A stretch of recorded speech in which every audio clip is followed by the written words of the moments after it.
பல ஆண்டுகளுக்கு பிறகு தனிமையில் நீண்ட தூர பேருந்து பயணம்.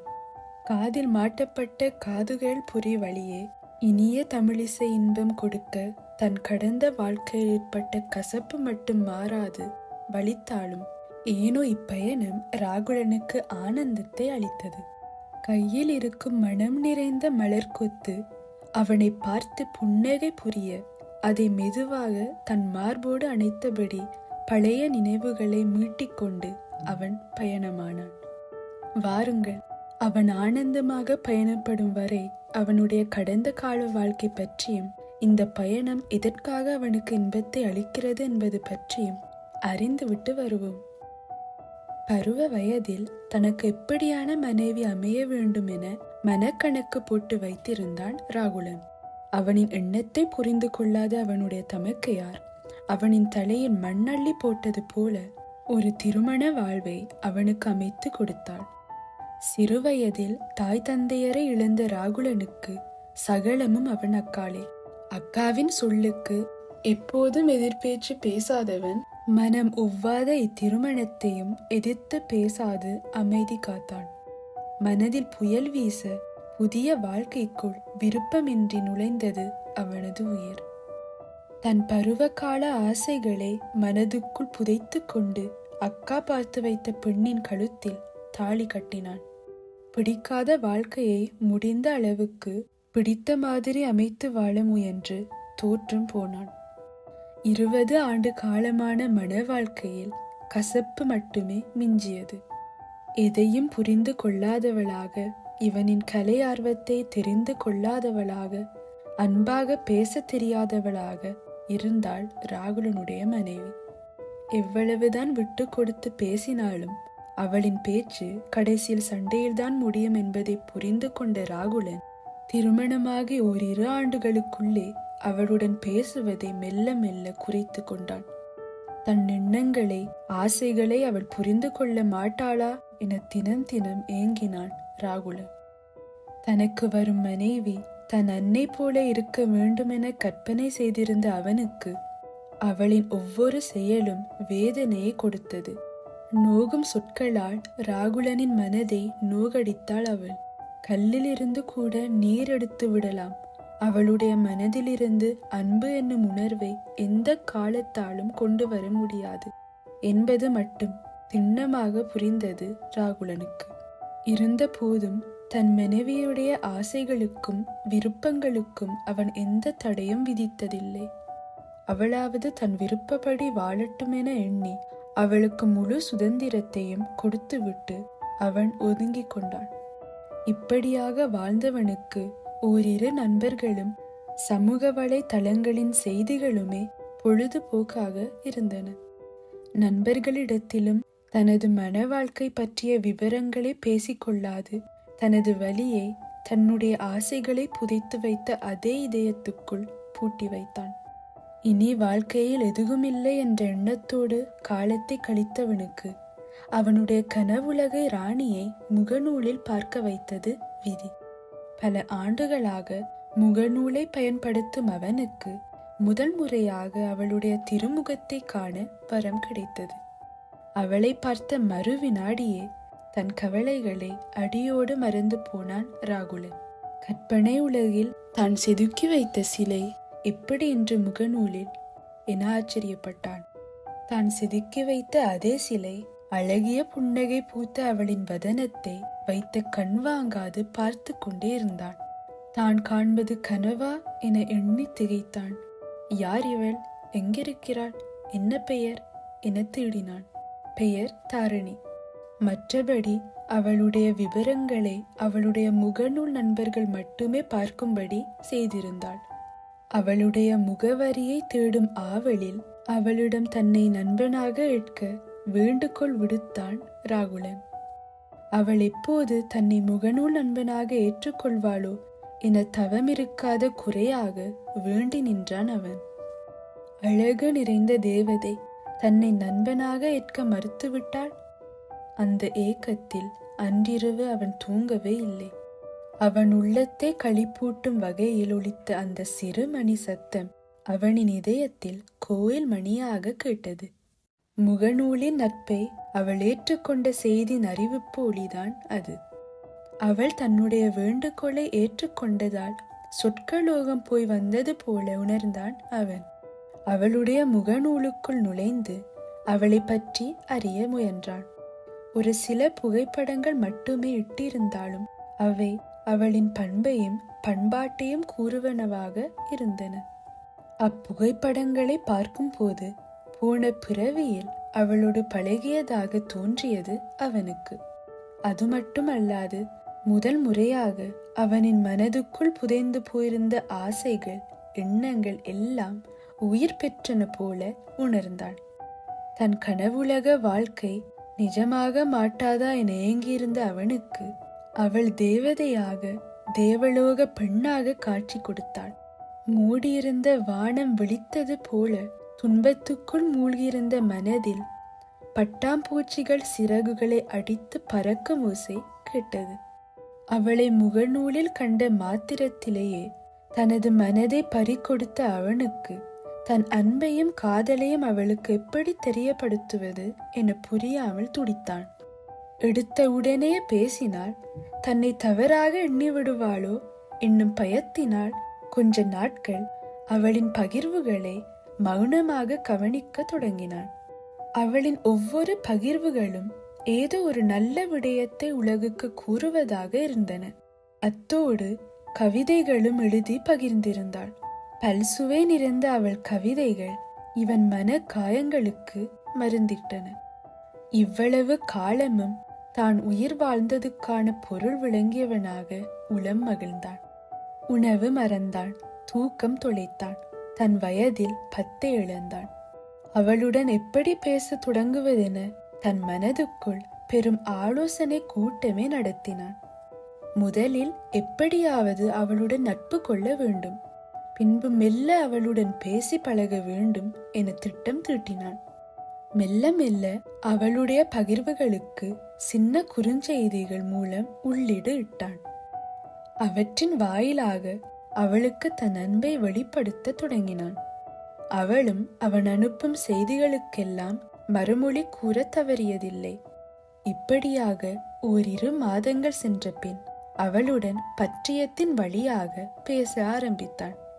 ஆரம்பத்தில் அவள் அவனுடைய குறுஞ்செய்திகளுக்கு பதில் அளிக்காவிட்டாலும் காலப்போக்கில் மெல்ல அவளும் அவன் போடும் வணக்கங்களுக்கும் வாழ்த்துகளுக்கும் நன்றி தெரிவிக்க தொடங்கினாள். அவளின் எழுத்தையும் கவிதைகளையும் ரசித்த அவன் அவளின் மனதில் இடம் பிடிக்க எண்ணி தானும் தன்னுடைய எழுத்து நடைகளை மிகவும் அழகுபடுத்த தொடங்கினான். இப்படியாக பேசிக்கொண்டிருந்தவன் திடீரென தன் அன்பையும் காதலையும் அவளிடம் எப்படியாவது தெரியப்படுத்த வேண்டும் என்ற எண்ணத்தில் அவளுக்கு திரைப்பட பாடல் ஒன்றை அனுப்பி வைத்தான். அந்த பாடலின் இசையை ரசித்த தாரிணி அந்த பாடல் வரிகளில் இருந்த கருத்தையோ பொருளையோ மனதில் எடுத்துக் கொள்ளவில்லை. ராகுலன் தாரிணியிடம் பாடல் எப்படி என கேட்டபோது, பாடல் நன்றாக இருக்கிறது, இந்த இசையமைப்பாளரை எனக்கு மிகவும் பிடிக்கும், நல்ல இசை என்பதோடு முடித்து கொள்ளவே தாரிணி தான் அனுப்பிய பாடலின் பொருளை மனதில் எடுத்து கொள்ளவில்லை என்பதை ராகுலன் புரிந்து கொண்டான்.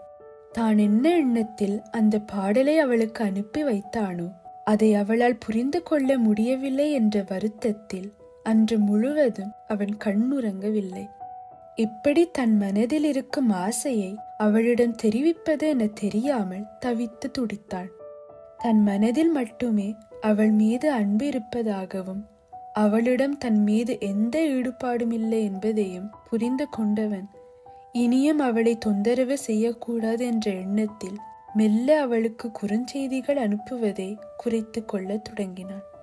தன்னுடைய குறுஞ்செய்திகளின் வருகை குறைந்ததை கருத்தில் கொள்ளாத அவளின் எண்ணப்பாட்டை புரிந்து கொண்ட ராகுலனின் மனதில் மறுபடியும் துன்பம் நிறைந்து கொண்டது. ஆனால் இது வேறு வடிவமான துன்பம். எப்படியோ தன் வாழ்வில் துன்பத்துக்கு மட்டும் குறைவில்லை என்ற எண்ணம் அவனை வாட்டியது. இனியும் நான் இப்படி அவளுடன் தொடர்ந்து பயணிப்பதில் அர்த்தமில்லை என அவன் எண்ணிய வேளை அவனுடைய நண்பன் கோடை விடுமுறைக்கு தன்னுடன் சுற்றுலா செல்ல வரும்படி ராகுலனை கேட்கவே நண்பனின் வேண்டுகோளுக்கு இணங்கி பக்கத்து நாட்டுக்கு சுற்றுலா செல்ல ஆயத்தமானான் ராகுலன். தன் பயணத்தை பற்றி தாரணிக்கு அறிய தர மனம் விரும்பிய போதும் அவள் அதை சட்டை செய்ய மாட்டாள் என எண்ணி எந்த அறிவித்தலையும் அவளுக்கு கொடுக்காது புறப்பட்டாள். ராகுலனின் குறுஞ்செய்திகளும் வாழ்த்துகளும் தனக்கு வராததை இட்டு முதலில் பெரிதாக பொருட்படுத்தாத தாரிணி ஓரிரு நாட்களுக்கு பின் அவளின் மனம் தவிக்க தொடங்கியதை உணர்ந்தாள். அவன் இத்தனை காலமும் அவளுக்கு அனுப்பிய குறுஞ்செய்திகள் அவளின் மனதின் சிறு மூலையில் ஏதோ ஒரு பாதிப்பை கொடுத்திருந்ததை அப்போதுதான் அவள் உணர்ந்தாள். அவனிடமிருந்து 5 நாட்கள் குறுஞ்செய்திகள் வராமல் இருக்கவே மனம் வாடினாள். அதுவரை காலமும் ராகுலனுடைய குறுஞ்செய்திகள் பரிமாறிய போது ஏற்பட்ட சலனம் இப்போது இவளுக்குள் ஏற்பட்டது. தன் மனதில் ஏதோ புதிதாக நுழைந்திருப்பதை உணர தொடங்கினாள். இதயம் மெல்ல துடிப்பதை குறைத்து கொண்டது. தன் இதயத்தில் முதல் முறையாக அது எது என் வாழ்வில் கிடைக்காது என எண்ணியிருந்தாளோ அது இப்போது அவள் இதயத்தில் மலர்ந்திருக்கிறது. காதல் மலர் தனக்கு தெரியாமலே முட்டுவிட்டு மெல்ல பூக்க தொடங்கி இருக்கிறது. அவனிடமிருந்து கிடைக்காத குறுஞ்செய்திகள் இவள் மனதை இவளுக்கே படம் பிடித்து காட்ட உதவியது. ஏதோ ஒரு ஏக்கம் அவளை வாட்டியது. திருமணமாகி 2 குழந்தைகளுக்கு தாயாகியும் கணவனின் குடிப்பழக்கத்தால் கிடைத்த அடி உதைகளை தாங்க முடியாது அரசாங்கத்தின் உதவியுடன் பிள்ளைகளோடு தனியாக வாழ்ந்து கொண்டிருக்கும் போது உணராத தனிமையை இப்போது உணர்ந்தாள். யார் அவன்? முன்பின் தெரியாதவன். நல்லவனா கெட்டவனா? அவனை பற்றிய எந்த விபரமும் தனக்கு தெரியாத போதும் அவனுடைய கண்ணியமான பேச்சு அவனை அவள் மனதுக்குள் நுழைய வழி செய்தது. மன வாழ்க்கை மகிழ்ச்சி அளிக்காததால் தன் மனதை திடப்படுத்தி கொண்டு குழந்தைகளுக்காக வாழத் தொடங்கிய அவளுக்கு இது ஒரு புதிய அனுபவமாக இருந்தது. 10 ஆண்டுகளுக்கு மேலாக முகநூலை பயன்படுத்தி கொண்டிருப்பவளுக்கு முதலாக ராகுலனின் குறுஞ்செய்தி அவளின் மனதை வருடியது. இப்போது வருத்துகிறது. அதுவரை காலமும் எத்தனையோ ஆண்கள் இவளுடன் பேச முயன்ற போதும் யாருக்கும் வளைந்து கொடுக்காத அவளுடைய மனம் இன்று ஏதோ மெதுவாக வளைந்து நின்றது. அவனின் குறுஞ்செய்தியின் வருகை தடைப்பட்டதால் அவள் மனம் ஏங்கியது. இருந்த போதும் தன் ஏக்கத்தை ராகுலனுக்கு அறிய தராமலும் அவனுக்கு எச்செய்தியும் அனுப்பாமலும் அவன் செய்திக்காக தினமும் காத்திருந்தாள். அதிகாலையில் முகநூலையும் பற்றியத்தையும் திறந்து பார்த்து அவனிடமிருந்து ஏதாவது செய்தி வந்திருக்கிறதா என தேடினாள். 1 மணி நேரத்துக்கு ஒரு முறை இவளுடைய பற்றிய பக்கம் திறந்து மூடப்பட்டு கொண்டே இருந்தது. முகநூலில் தினமும் செய்திகள் பகிர்வதை குறைத்து கொண்டாள். துருதுருவென உற்சாகமாக இருந்தவள் பிரமை பிடித்தவள் போல அமைதியானாள். 5 நாட்கள் 1 வாரமாகி 1 வாரம் 1 வாரமாகியதை தவிர ராகுலனிடமிருந்து எந்த செய்தியும் வரவில்லை. அவனுக்கு என்ன ஆயிற்று? தன் மீது ஏதாவது கோபமா என விடை தெரியாத கேள்விகளை மனதில் சுமந்து விடை தேட துடித்தாள். தான் அவனிடம் ஏதாவது தவறாக பேசிவிட்டோமோ என எண்ணி பயந்தவள் தான் அனுப்பிய பழைய குறுஞ்செய்திகளை மீள் பரிசீலனை செய்தாள். அப்படி எதுவும் அனுப்பியதாக தெரியவில்லை. அப்படியானால் என்னவாகியிருக்கும் என எண்ணிக்கொண்டவளின் மனதில் அவன் என்றோ அனுப்பி வைத்த பாடல் நினைவுக்கு வர மறுபடியும் அதை மீட்டெடுத்து கேட்டாள். அந்த பாடலின் இசையை மட்டும் ரசித்திருந்தவள் இப்பொழுது பாடல் வரிகளின் கருத்துக்களை ஆழமாக புரிந்து கொண்டாள். அந்த பாடலை கேட்பதற்காக மட்டுமே அவன் அனுப்பி வைத்திருக்கிறான் என்று அவள் அன்று எண்ணியது தவறு என இன்று அவள் உணர்ந்து கொண்டாள். அப்பாடல் வரிகளின் மூலம் தனக்கு ஏதோ ஒரு செய்தியை அவன் கூற விரும்பியிருக்கிறான் என்பதை இப்போது புரிந்து கொண்ட போது அவளுக்கு அவள் மீதே கோபம் வந்தது. பாடலை பலமுறை கேட்டுக்கொண்டே இருந்தாள். அந்த பாடலில் இருந்த காதலும் அன்பும் அவளுக்கு இனிமையையும் இன்பத்தையும் கொடுத்தது. அத்தோடு ராகுலனின் நினைவு அவள் மனதை மயிலிறகு போல மென்மையாக வருடியது. அவளின் பல ஆண்டு கால தனிமை வாழ்க்கையில் இன்று ஏதோ புதுமை நேர்ந்ததாக மனம் மலர புதிதாக பிறந்த பெண்ணாக தன்னை உணர்ந்தாள் தாரிணி. ராகுலன் என்னும் பெயரை தவிர அவன் யார் என்பது அவளுக்கு தெரியாது. அவன் அவளோடு பகிர்ந்து கொண்ட எழுத்துக்கள் மட்டுமே அவளுக்கு தெரிந்த விடயம். ஏனோ அந்த பாடல் வரிகள் ராகுலனை ஓவியமாக அவளுக்கு வரைந்து காட்டியது. அந்த பாடலை பாடிய பாடகரின் குரலாகவே ராகுலனை கற்பனை செய்தாள் தாரிணி. 5 நாட்கள் 3 வாரமாகியும் ராகுலன் பக்கம் அமைதியாகவே இருக்க இதற்கு மேல் பொறுத்து கொள்ள முடியாது. தானே ராகுலனுக்கு வழிய சென்று வணக்கம் என்ற ஒற்றை சொல்லில் குறுஞ்செய்தி ஒன்றை அனுப்பி வைத்தாள். காலையில் அனுப்பிய செய்திக்கு மாலை வரை ராகுலனிடமிருந்து எந்த பதிலும் வரவில்லை. அவன் அக்குறுஞ்செய்தியை பார்த்ததாகவும் அறிவித்தல் காட்டவில்லை. மிகவும் மனம் வருந்தியவள் தான் காலையில் அனுப்பிய வணக்கம் என்ற செய்தியை அளித்தாள். மறுநாட்காலை அவள் அளித்த அச்செய்தி என்னவென்று கேட்டு ராகுலனிடமிருந்து செய்தி வந்திருந்தது. இனி அவன் தனக்கு பதில் போட மாட்டான் என்ற அவநம்பிக்கையில் தன் முகநூலை தாரிணி மூடிய வைத்திருந்தமையால் ராகுலனிடமிருந்து வந்த பதிலை அவள் கவனிக்கவில்லை. அன்று முழுவதும் அவள் முகநூல் பக்கமே செல்லாது தனது பிள்ளைகளுடன் நாள் முழுவதும் வெளியில் சென்று வந்த களைப்பில் சீக்கிரம் உறங்கி போனாள். ஆனால் ராகுலனோ தன் உறக்கத்தை துறந்து அவள் என்ன எழுதி அளித்தாள் என்பதை அறிய ஆவலோடு பற்றியத்தை கண்வெட்டாது பார்த்து கொண்டே இருந்தான். தாரிணியிடமிருந்து பதிலேதும் வராதமையால் தன் தவிப்புக்கு தடை போட முடியாமல் அவளை பற்றியம் வாயிலாக அழைத்தான். தன்னையும் அறியாமல் முதலாக அவளுக்கு தொலைத்தொடர்பு செய்த ராகுலனுக்கு அதிலும் ஏமாற்றமே. தாரிணியின் முகநூல் திறக்கப்படாது 2 நாட்களாக மூடிய நிலையிலேயே இருந்தது. அதனால் ராகுலன் முகநூல் வாயிலாக அழைத்த அழைப்பை கூட அவளால் கண்டு கொள்ள முடியவில்லை. 2 நாட்கள் கழித்து மனம் கீழாது முகநூலை திறந்த அவளுக்கு பெரும் ஆச்சரியம் காத்திருந்தது. தான் ராகுலனுக்கு எழுதி அனுப்பிய செய்தி அளிக்கப்பட்டிருந்தமையால் அது என்ன செய்தி என கேட்டு பலமுறை கேள்வி எழுப்பியதோடு பலமுறை தன்னை தொலைத்தொடர்பும் செய்திருக்கிறான் என்பதை அறிந்து கொண்டு மனம் மகிழ்ந்தது. ஆனந்தத்தில் துள்ளினாள். வாடிய மலர் மறுபடியும் உயிர்த்தது போல அவளுடைய முகம் சூரியனை கண்ட தாமரையாக மலர்ந்தது. அவன் அனுப்பி வைத்த ஒவ்வொரு செய்திகளையும் பொறுமையாகவும் ஆழமாகவும் பெருமூச்சு விட்டபடி வாசித்தாள் தாரிணி. 3 வார ஏக்கம் அவனுடைய குறுஞ்செய்திகளை கண்டவுடன் தாயை கண்ட குழந்தை போல குதூகலித்தது. என்ன எழுதி அளித்தீர்கள், கூறுங்கள் என்பதே அவன் கேள்விகளாக இருந்தன. தன்னை இவ்வளவு நாட்களும் காக்க வைத்தவனுக்கு உடனடியாக பதில் போடக்கூடாது என எண்ணியவள் உடனே தனது எண்ணத்தை மாற்றிக்கொண்டு அவனுக்கு மறுபடியும் ஒரு வணக்கத்தை போட்டு வைத்தாள். அவளுடைய வணக்கத்திற்கு உடனடியாக அவனிடமிருந்து பதில் வந்து சேர்ந்தது. அவனுடைய குறுஞ்செய்தி அவளுக்கு ஆறுதல் அளித்ததோடு கண்களில் நீர் பனிக்க செய்தது. உயிரோடு கலந்த ஒருவனாக அவனை உணர்ந்தாள் தாரிணி.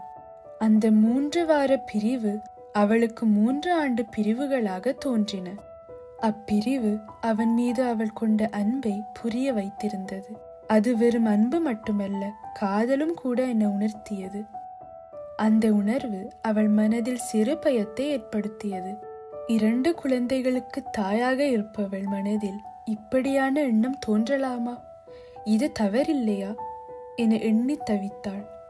தன் கேள்விக்கு யாரிடம் விடை கேட்பது என தெரியாது துடித்தாள். பெற்றோரின் வலுக்கட்டாயத்தால் திருமணமாகி ஐரோப்பா நாட்டில் வாழ்வை தொடங்கியவளுக்கு குடிகார கணவனால் கிடைத்த பரிசு தினமும் வசைப்பாடலுடன் அடியும் உதையுமே. 2 பிள்ளைகள் பிறந்த பின்னரும் கணவரின் குணம் மாற மறுத்தது. தனக்கு மட்டுமே விழுந்த அடி தன் பிள்ளைகள் மீதும் விழத் தொடங்கிய போது தான் தன் அமைதியை உடைத்து கொண்டு வெளி உலகுக்கு வந்தாள் தாரிணி. யாருமற்ற புலம்பெயர் நாட்டில் உதவிக்கரம் நீட்டினார் பிள்ளைகளின் பள்ளி அதிபர். அவரின் உதவியுடன் பிள்ளைகளுடன் தனியாகவும் நிம்மதியாகவும் வாழ்ந்து கொண்டிருக்கும் தாரணி தன் கனவினில் கூட காதல், கல்யாணம் என எண்ணி பார்த்ததில்லை. ஆனால் ராகுலன் அவளின் மன கட்டுப்பாட்டை இலகுவாக உடைத்து விட்டான். அவள் என்ன எழுதி அளித்தாள் என்பதை அறிய அவன் ஆவல் கொண்டது அவனது கேள்வி வாயிலாக புரிந்தது. வெறும் வணக்கம் மட்டுமே போட்டேன் என தாரணி பதில் கூறவும் ராகுலனின் மனம் சுருங்கி போயிற்று. அவளிடமிருந்து தனக்கு நல்ல செய்தி வந்திருக்கிறது என நினைத்து துள்ளிய மனம் சரிந்து விழுந்தது. நலமாக இருக்கிறீங்களா என்ற ராகுலனின் கேள்வி 1000 உணர்வுகளை அவளுள் உண்டு பண்ணியது. இதுவரை காலமும் எத்தனையோ பேர் இக்கேள்வியை இவளிடம் கேட்டு சென்றிருக்கிறார்கள். அவர்களுக்கெல்லாம் ஓம் என்ற ஒற்றை சொல் பதிலோடு நகர்ந்து சென்றவளுக்கு ராகுலனிடம் மட்டும் பதில் கூற முடியாமல் சொற்கள் தடைப்பட்டு நின்றன. தன் நிலையை, வலியை அவளிடம் கூறி அழ வேண்டும் போலிருந்தது தாரணிக்கு. கொஞ்ச நேரம் தாரணியின் மனம் தடைப்பட்டு கொண்டது. அவனுடைய கேள்விக்கு பதில் எழுத சென்றவள் மனதில் தன்னுடைய 2 குழந்தைகளின் முகங்களும் வந்து செல்ல கொஞ்சம் தன் எழுத்துக்களை தடை செய்து கொண்டு மௌனம் சாதித்தாள். உன்னை சந்திக்கும் வரை நான் நலமாக இருந்தேன். உன்னோடு பேசிக் கொண்டிருக்கும் வரை நான் நலமாக இருந்தேன். ஆனால் நீ என்னை விட்டு சென்ற இந்த சில நாட்களிலே என் மனம் துன்பப்பட்டு விட்டது என்பதை அவனுக்கு எப்படி கூறுவது என தெரியாமல் தவித்து துடித்தாள் தாரணி. மீண்டும் மீண்டும் அவனிடமிருந்து கேள்வி கணைகள் வந்து கொண்டிருக்கவே தன் ஆசைகளை தடை செய்ய முடியாது. நான் நலமாக இருக்கிறேன், நீங்கள் எப்படி இருக்கிறீர்கள் என பதிலுக்கு கேட்டு வைத்தாள். அவளுடைய கேள்விக்கு சிரிப்பு மட்டுமே பதிலாக அளித்துவிட்டு மௌனம் சாதித்தான் ராகுலன். ராகுலனின் மனமும் இவள் மனம் போலவே தவித்தது. இவளுடன் இந்த 3 வாரங்களும் பேசாத நாட்கள் அவனுக்கு நரகலோகமாக இருந்தன. நாட்டை விட்டு வேறு நாட்டுக்கு போனால் இவளை பற்றி எண்ணம் மறந்து போய்விடும் என எண்ணிய அவனுடைய நம்பிக்கை அவநம்பிக்கையாக போனது. இதோ இப்போதுதான் இவளுடன் மறுபடியும் பேசத் தொடங்கிய பின்தான் மறுபடியும் தான் நலமாக இருப்பதாக உணர்ந்தான் ராகுலன். அவனுடைய மௌனத்தை தாங்க முடியாதவள், போதும் உங்கள் விளையாட்டு, 3 கிழமையாக உங்களை காணவில்லை, எங்க சொல்லாமல் சென்று விட்டீர்கள் என இம்முறை உரிமையோடு அவனிடம் அவள் தொடுத்த கேள்வி ஏனோ ராகுலனின் மனதை வருடி கொடுத்தது. ஆசையாக தான் இவ்வளவு காலமும் காத்து கொண்டிருந்தவளிடமிருந்து அன்பாகவும் உரிமையாகவும் ஒரு கேள்வி வந்திருப்பதை எண்ணி மனமகிழ்ந்த ராகுலன் எங்கும் செல்லவில்லை. நண்பனோடு சுற்றுலா சென்றிருந்தேன். இப்போதுதான் வீடு வந்து சேர்ந்தேன். அதுதான் உங்களிடமிருந்து வந்த செய்தியை பார்த்தவுடனேயே பதில் போட்டேன் என கூறினான். சுற்றுலா செல்வதென்றால் சொல்லிவிட்டு செல்ல மாட்டீர்களா என மறுபடியும் கோபத்தோடு கேள்வி எழவே, இல்லை, நான் போட்ட செய்திகளுக்கு உங்களிடமிருந்து சரியான பதில் எனக்கு கிடைக்கவில்லை. என்னை நீங்கள் புரிந்து கொள்வீர்கள் என எண்ணி பாட்டு ஒன்று அனுப்பி வைத்தேன். ஆனால் நீங்கள் அந்த பாட்டின் கருத்தை புரிந்து கொள்ளாமல் இசையை மட்டும் ரசித்துவிட்டு எனக்கு பதில் அளித்திருந்தீர்கள். அதற்கு மேல் பேசி பலனில்லை என்பதால் தான் நான் மெதுவாக முகநூலிலிருந்து விலகி இருந்தேன்.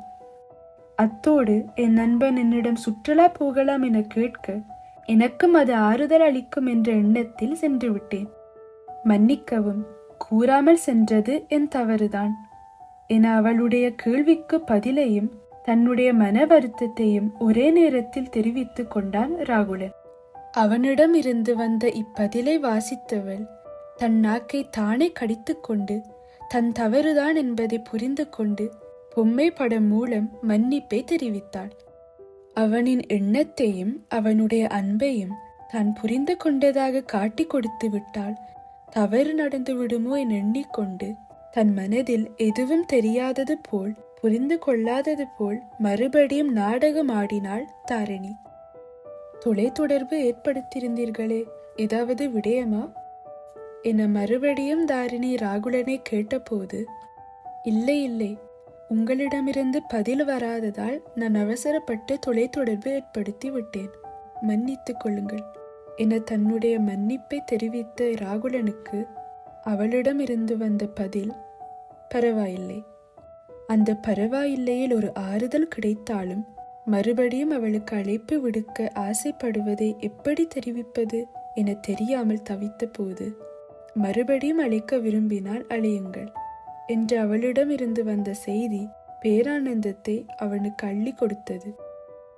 இதோ என்று அவனுடைய பதில் வந்து சேரும் முன்னரே அவனுடைய தொலைத்தொடர்பு தாரணியை வந்து சேர்ந்தது.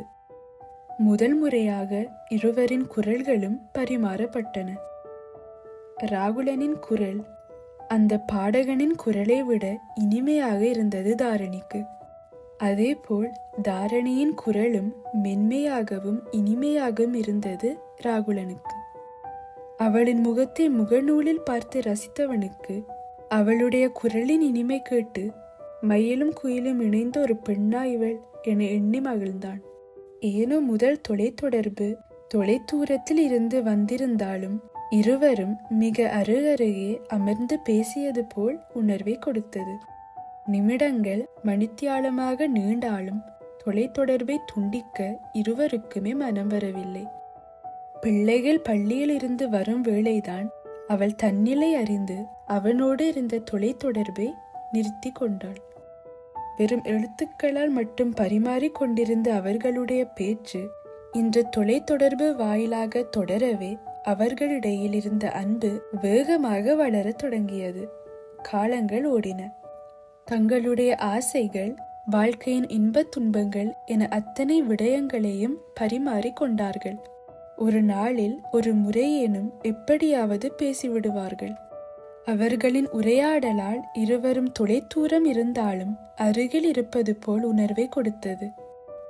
தனிமையில் வாடிக்கொண்டிருந்த இருவருக்கும் அவர்களுடைய குரலும் எழுத்தும் துணையாகின. புரிதலில்லா மன வாழ்க்கையால் ஏற்பட்ட வலிகளுக்கு அவை ஒத்தனமிட்டன. இருவர் மனங்களிலும் ஒருவரை ஒருவர் நன்றாக புரிந்து கொண்டமையால் அவர்கள் பேசும் அந்த மணித்துளிகள் மனதுக்குள் மழை துளிகளாக குளிர்மையூட்டின. அவர்களின் பேச்சில் கண்ணியம் அழகாக காக்கப்பட்டது. இருவருக்குள்ளும் காதல் என்ற எண்ணம் இருந்தாலும் அதை வெளியில் காட்டிக்கொள்ளாமல் நட்பாகவே பழகி கொண்டிருந்தார்கள். மனம் விட்டு பேசினாலும் எல்லை மீறாத பேச்சாகவே அது இருந்தது. அன்று இருவருக்குமே ஒருவருக்கொருவர் நேரில் பார்த்து கொள்ள வேண்டும் என்ற ஆசை ஏற்பட்டது. ஓராண்டு பழக்கம் இம்முறை அவர்களால் தொடர்ந்தும் முகம் பார்க்காத பேச்சில் தொடர முடியாமல் எங்காவது சந்தித்து பார்க்கலாமே என்ற எண்ணத்தை தோற்றுவிக்கவே தம் இருவருக்கும் நடுநிலையாக இருக்கும் ஊருக்கு போகலாம், அங்கு சந்திக்கலாம் என முடிவெடுத்து கொண்டார்கள். காலையில் போய் மாலையில் வீடு திரும்புவதாக திட்டமிட்டபடி தொடருந்தில் ஏறிக்கொண்டாள் தாரிணி. நீண்ட காலத்துக்கு பின் தொடருந்து பயணம், அதிலும் தனிமையாக. தன் மனம் விரும்பியவனை பார்க்க பேராவலுடன் புறப்பட்டாள் தாரிணி. முதல் முறையாக ராகுலனை நேரில் சந்திக்க போகிறேன், அவனை பார்த்தவுடன் என்ன பேச போகிறேன் போன்ற எண்ணங்களை மனதில் ஓட விட்டு கொண்டிருந்தாள். சாளரத்தை கடந்து வந்த தென்றல் இவள் கூந்தலை தொட்டு சென்றன. உள்ளூர அது இன்பத்தை கொடுத்தது. நட்புக்கும் காதலுக்கும் இடையில் அல்லாடும் உள்ளங்கள் நேரில் சந்தித்த பின்னர் என்னவாக போகின்றனவோ? அவர்களின் பரிகாச நாடகத்தின் முகத்திரை விலகிடுமோ? தமது காதலை துணிந்து தெரிவித்துக் கொள்வார்களோ? சிலவேளை அவன் தன்னை காதலிப்பதாக கூறிவிட்டால் என நினைக்கும் போதே தாரிணியை மறுபடியும் பயம் தொற்றிக் கொண்டது. தன் பிள்ளைகளே தனது உலகம் என வாழ்ந்து கொண்டிருந்தவளுக்கு இது ஒரு புது அனுபவம். இந்த அனுபவம் ஆனந்தத்தை கொடுத்தாலும் இது எங்கு போய் முடிய போகிறது, என்ன நடக்கப் போகிறது என எண்ணும் போது மனதில் பெரும் பூகம்பமே வெடித்து விடும் போல இருந்தது. இன்னும் சில நிமிடங்களில் ராகுலனை சந்திக்கும் தரிப்பிடம் வந்துவிடும். தாரிணியின் மனம் படபடக்க தொடங்கியது. இதோ இதோ தான் இறங்க வேண்டிய தரிப்பிடம் கிட்ட நெருங்கியது. தனது கைப்பையை எடுத்து தோளில் மாட்டியபடி எழுந்து தொடர்ந்து பெட்டியின் வாயிலுக்கு வந்தாள். கையில் ராகுலனுக்காக தன் கையால் நெய்த குளிராடை நேர்த்தியாக மடிக்கப்பட்டு ஒரு பைக்குள் வைக்கப்பட்டிருந்தது. மனதின் எண்ணம் எங்கெங்கோ பறக்க. அவன் எனக்கு முன் வந்திருப்பானா? எப்படி இருப்பான்? என்ன செய்ய போகிறான் என பல கேள்விகள். குதூலமாக இருந்த மனதை அடக்கிக் கொண்டு மெதுவாக தொடருந்தில் இருந்து இறங்கினாள் தாரிணி. தொடருந்தில் இருந்து அவள் மட்டும் இறங்கவில்லை, அவள் வழிகளும் சேர்ந்து இறங்கின. இன்பமான வாழ்க்கையில் தன் பாதத்தை எடுத்து வைப்பது போல உணர்ந்தாள் தாரிணி. அந்த நிமிடம் அவளுக்கு ஒரு அற்புதமான நிமிடமாக இருந்தது. தொடருந்தை விட்டு இறங்கியவுடன் அவள் கண்கள் துருதுருவென இரு பக்கமும் ராகுலனை தேடின. அத்தொடருந்து தரிப்பிடத்தில் ஒரு தமிழர் கூட இருக்காதது ஏமாற்றத்தை கொடுத்தது. ராகுலன் வர தாமதமாகும் என எண்ணிக்கொண்டவள் தரிப்பிடத்தில் இருந்த இருக்கை ஒன்றில் அமர்ந்து கொண்டாள்.